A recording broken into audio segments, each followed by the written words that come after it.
How you doing? This is Adam McInnis here from Music Industry Contact. And what I do on this channel is in-depth breakdowns of hit songs. But sometimes I'm also going to be breaking down reactions or my reactions to videos that I feel are kind of important for musicians and other people to take a little moment to digest on. One of the videos I'm going to look at today is from the producer Wyclef Jean, who is one of the people that I looked up to when I first started getting into the music industry, and seeing his thoughts about the mindset of being a hit producer and a hit musician. There is a mindset that is different from people who try to get into music industry versus people who become very successful. I've been in this music industry now for about 20 years. I've been full-time for the last 17. And I can tell you that a lot of the reasons why I've been able to be in this industry for so long was strictly because of mindset. Because in the beginning, it wasn't because I was talented. I just kind of understood the way certain things worked when it came to aligning my strengths and hiding my weaknesses till I got my weaknesses to become my strengths, and understanding networking and how to make the most efficiency of my time. Like, I understood certain basics, but it wasn't until I hit certain roadblocks that I had to push through that a lot of things started to make sense and make sense at the top, where now I'm a hit songwriter and producer, and I have my over 150 placements on TV shows and movies and all kinds of things. And to get to that level, there was a breakthrough process. So anyway, I'm going to look at this video real quick. That's on the Math Hoffa page. If you haven't seen Math Hoffa's YouTube channel, check it out. There's a lot of great conversations they have over there. And I'm just going to break down some of the things that Wyclef is talking about. And hopefully I can pull a little bit out of the discussion that could help some of you out there who are upcoming musicians and producers. So that being said, let's get started right now with the video.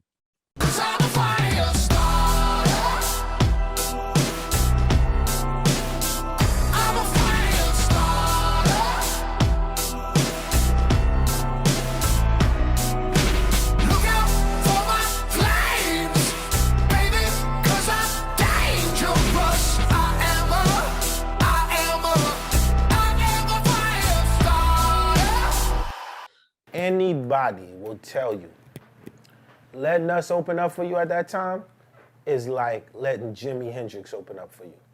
Because we got one rule. By the time we get off that stage, everybody in that room gonna know who we are. That's it. Like, we don't settle. I remember one time playing with KRS-One, and my DJ Leon, shout out to Leon, I think he tried to drop a piece of the Bridges Over. They cut him off so quick. Like, don't do that, young man. You're going to get slapped over there. But just show you, like, the level of competition that we would be on. You know what I'm saying to you? And so I'm going to pause it right there, because it's very, very important that people understand what he just said, because it's very deep. Okay.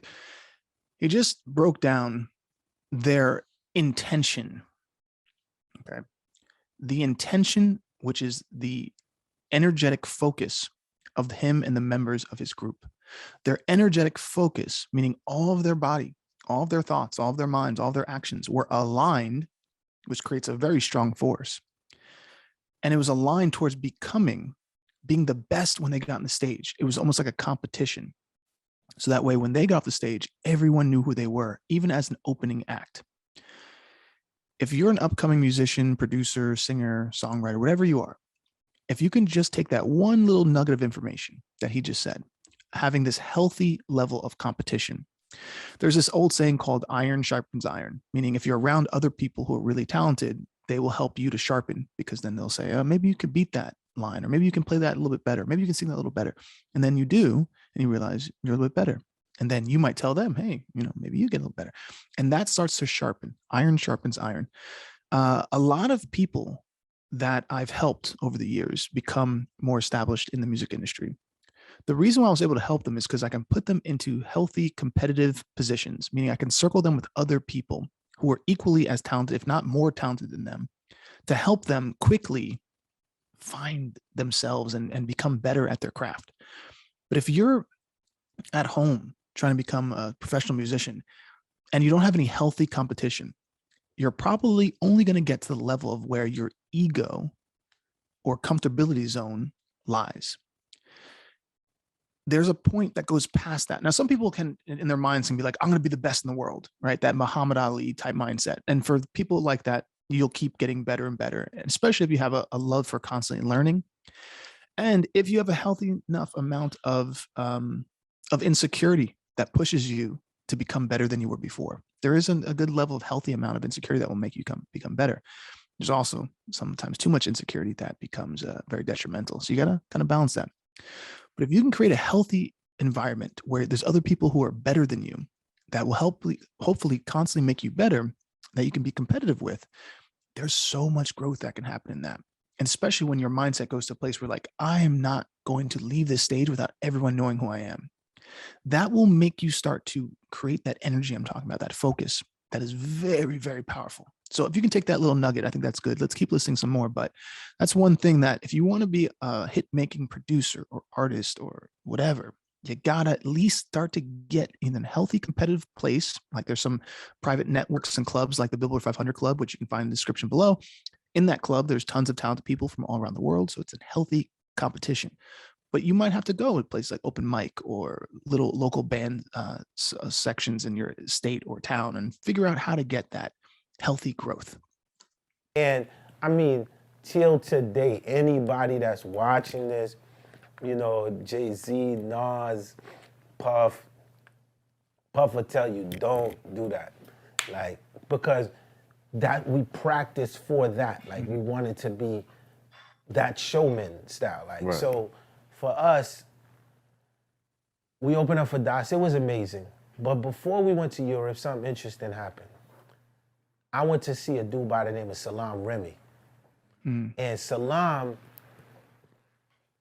anybody who's watching the Amy Winehouse documentary, when she's talking about the sensei, and she's like spitting the bars on the Amy Winehouse documentary, she's talking about Salam.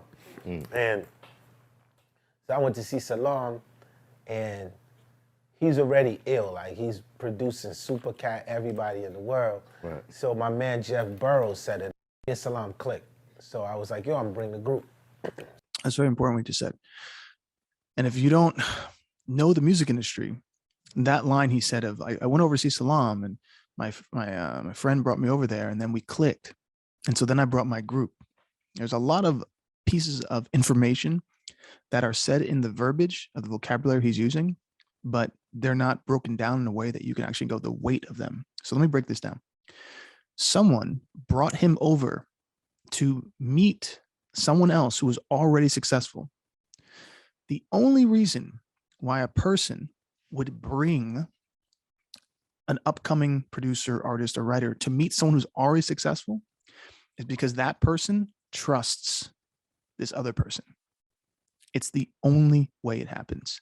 Now, more importantly, what do they trust?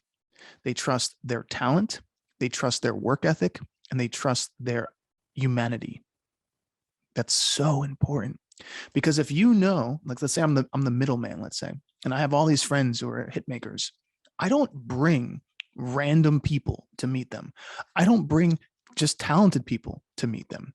I bring people that are valuable for everything involved, meaning they're valuable for the introduction, they're valuable to me, they're valuable to other people. There's someone who's of value. It's finding this gold in a sea of fake gold out there. That's when you introduce people like this. Now, also, he said when he met the guy, Salam, they clicked. Now, the only way you click with someone who doesn't need you, meaning the guy Salam didn't need him, he was already successful. The only way you click with someone is because you recognize the genius that they have is the same genius that you have. Or there's a part of you that feels connected on something more than just a song. It doesn't happen when you're like, oh, I feel like we really click, bring over everyone from your group. That only happens when there's something deeper. So the reason why I say this is a lot of musicians or producers, artists, they might be good at making music, but sometimes they're lacking in the soul. And I mean actual soul, not how good they can sing. I'm talking about that human element of them that makes them truly unique, that makes me go, okay, this person is special. And when you meet as many musicians that I meet, you start to notice the difference between what is special versus what is just really good talent. There's some people who are not the best singers in the world, but they're special. And it's because of their character. So when he said they clicked, that's because of who Wyclef is or was at that time, what he was connected to, the way he thought, the way he created, his work ethic, who introduced him. All of those things are very important to say. So I just want to pause on that because there's a lot to mention how simple he said it, but it's a deeper connotation. So I bought Lauren, bought Prize. Salam puts this beat on, and it's going. Burr, burr, burr, burr, burr, burr, burr. Right? And and now Salam goes, all right, you first, go in the booth and rhyme. Now, I felt like, oh shit, the guy, that LL guy, I'm about to be him. So I go in there and I'm rhyming for like 15 minutes. Come out. And Salam still got these tapes. Prize go, he rhyming 15 minutes. Lauren go, she rhyming 15 minutes. We leave. This is when I understood I had to learn what he just did. If I'm going to be competitive as a producer, I gotta learn this next part, right? As I'm doing my records, I'm picking up. So Salam. See, this is so interesting. He said, as I'm doing the records, I'm picking up. I'm learning from this person who knows more than me. Back to what I was saying about surrounding yourself with people who understand more about what you're trying to figure out. Now, also, he said the guy said, go into the booth and just rap, just record, just whatever comes out, 15 minutes. If Wyclef said, I can't do that, I haven't written anything, well, that wouldn't have been the same exact level of talent. If Praz said that, if Lauryn Hill said that, if they said we can't do that, then I'm sure this meeting wouldn't have been so expansive for their careers. But when you have people who are like, yeah, we train for this, we practice for these kind of moments, that's how these opportunities come. So there's this idea that if you wish something hard enough, if you bring in the law of attraction, a lot of musicians love to talk about law of attraction. A lot of people in general love to talk about law of attraction. 99.9% of the people talking about it have no real clue completely of what they're talking about and also how to access this. Right. I'm actually teaching some of my mentees coming up how it works, because I've been doing that. I've been accessing the law of attraction pretty much for the last 20 years. And there is an order to how things work. And one of the pieces of them, a very simple part, is you have to create the energy prior to receiving the thing you want. So you can't just say, I want this to happen, and then I'm just sit there and wait for it. There's a level of, how do I create the energy inside myself so that I'm pulling it towards me? So by them saying we're able to do that, to go in the booth and record and knock it out, shows the level of practice, the level of energy they created inside themselves, which was fine-tuned to a place to where the opportunity came, it created a spark. It was a connection. And that is so important to note when he's saying this, like we went in there and did that, but that's a lot. But then he also said, I then had to learn what he was doing. He said, I had to figure it out, because if I want to become competitive, then I know I got to figure this stuff out. And the reason why I'm bringing this up is because I meet so many producers and a lot of songwriters who don't truly master their craft. They get to around the 75% mark, which means they can write a good song. They can produce a good song. But is it an amazing song? No. Is it impactful? No. Is it as competitive within what's on top 20 radio? No.